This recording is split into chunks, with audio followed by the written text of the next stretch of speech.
Sensex और Nifty गुरुवार 25 जुलाई को लगातार पांचवें दिन गिरावट के साथ बंद हुए। हालांकि बजट के बाद लगातार दूसरे दिन चुनिंदा शेयरों और सेक्टरों में खरीदारी दिखी। इसके चलते निवेशकों की संपत्ति आज करीब 80,000 करोड़ रुपए बढ़ गई। सबसे अधिक तेजी ऑयल एंड गैस शेयरों में देखने को मिली। इसके अलावा पावर, कैपिटल गुड्स, ऑटो और एनर्जी शेयरों के इंडेक्स भी 1% अधिक बढ़कर बंद हुए। दूसरी ओर बैंकिंग, मेटल और रियलिटी शेयरों में आज बिकवाली हुई। कारोबार के अंत में बीएसई सेंसेक्स 109.09 अंक या 0.14% की गिरावट के साथ 80,039.80 अंक पर बंद हुआ। वहीं एनएसई का 50 शेयरों वाला इंडेक्स निफ्टी 7.40 अंक या 0.030% फिसलकर 24,406.10 के स्तर पर बंद हुआ। बीएसई में लिस्टेड कंपनियों का कुल मार्केट कैपिटलाइजेशन आज 25 जुलाई को बढ़कर 450.27 लाख करोड़ रुपए पर पहुंच गया, जो इसके पिछले कारोबारी दिन यानी बुधवार 24 जुलाई को 449.47 लाख करोड़ रुपए था। इस तरह बीएसई में लिस्टेड कंपनियों का मार्केट कैप आज करीब 80,000 करोड़ रुपए बढ़ा है। 24 जुलाई को कैसी रह सकती है बाजार की चाल?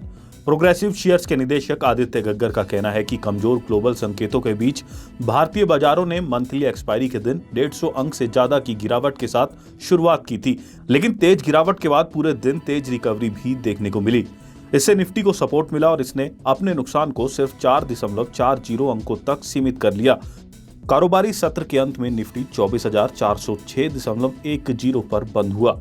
अलग अलग सेक्टरों की बात करें तो ऑटो में सबसे ज्यादा बढ़त देखने को मिली, उसके बाद एनर्जी का नंबर रहा, जबकि मेटल और रियलिटी में सबसे ज्यादा गिरावट देखने को मिली। मिड और स्मॉल कैप अपने सुबह के निचले स्तर से उभरे जरूर, लेकिन बेंचमार्क इंडेक्स से कमतर प्रदर्शन करते दिखे। जैसा कि हमें लगातार देखने को मिल रहा है कि निफ्टी के लिए 24,200 पर मजबूत सपोर्ट है। जब तक इंडेक्स इस सपोर्ट को बनाए रखेगा तब तक अप ट्रेंड बरकरार रहेगा। दूसरी ओर 24,560 के स्तर पर निफ्टी के लिए तत्काल रेजिस्टेंस दिख रहा है। जियोजीत फाइनेंशियल सर्विसेज के विनोद नायर का कहना है कि उतार चढ़ाव भरे कारोबारी सत्र के बाद भारतीय बाजार सपाट बंद हुए। टॉप अमेरिकी टेक कंपनियों के निराशाजनक नतीजों के कारण ग्लोबल बाजार का मूड भी खराब रहा। हालांकि बजट में खपत को बढ़ावा देने और ऊर्जा संक्रमण के अंतर को पाटने के लिए सरकार की प्रतिबद्धता ने इन सेक्टरों के शेयरों को बल दिया। ब्रॉडर मार्केट में रिटेल निवेशकों के निरंतर उत्साह के बावजूद इनके मौजूदा हाई वैल्यूएशन की वजह से लार्ज कैप शेयरों की ओर रुझान बढ़ने की संभावना दिख रही है।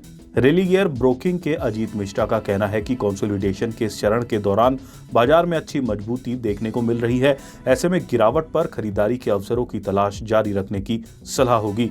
जब तक निफ्टी 24,200 के स्तर से ऊपर बना रहेगा, इसमें तेजी की संभावना कायम रहेगी।